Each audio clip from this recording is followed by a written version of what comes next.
ইমাম আবু হানিফা রাহমাতুল্লাহ আলাইহির সাথে একবার একটা বহস হলো এক নাস্তিকের সাথে। কার সাথে? সময় ছিল ধরুন বেলা 11টা, উনি সেই মজলিসে উপস্থিত হলেন বেলা 1:30টায়। সমস্ত মানুষ অসন্তুষ্ট।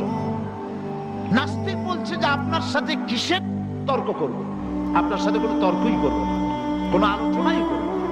যে ব্যক্তির কাছে সময়ের গুরুত্ব নাই, এত বড় প্রোগ্রামের গুরুত্ব নাই, সময়ের মূল্য নাই, তার সাথে বহস কিসের?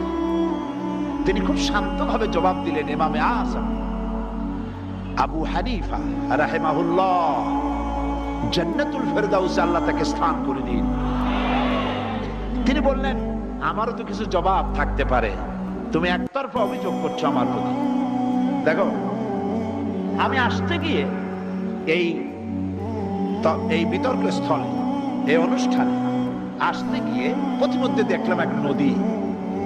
এখন আমি আসি কেমনে, কত দেখি পার হবো কিসে? আমি খুব ভাবনায় পড়ে গেলাম। হঠাৎ দেখলাম কই থেকে একটা বিচি এসে পড়লো আমার পায়ের কাছে। অমনি বিচিটা অঙ্কুরিত হয়ে দুটি পাতা গজিয়ে দেখছি না দেখ বিশাল মহিরুহে বড় এক গাছে পরিণত হয়ে গেল।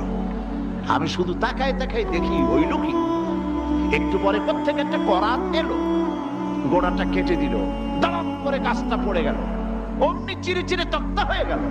কোত্থেকে এক হাতুড়ি এলো, ঠাস ঠাস করে লোহা মারলো, পট করে নৌকা হয়ে গেল। সেটা পড়ে গেল নদীতে। দেখছেন সুবহানাল্লাহ কই ফেলেছেন? আরে কি এর সুবহানাল্লাহ কর, আগে তো শুনবেন।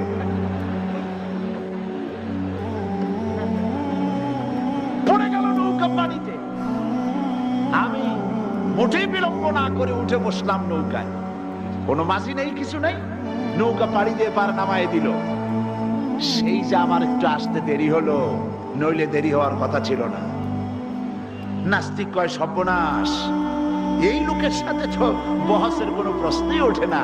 এই লোকের মাথার সবগুলি স্ক্রু ঢিলা। একটা গাছ মুহূর্তের মধ্যে বীজ থেকে গাছ হয়ে গেল। কোত্থেকে এক তরবারি এলো, তার কোনো মিস্ত্রি নাই, গাছটা কেটে পড়ে গেল।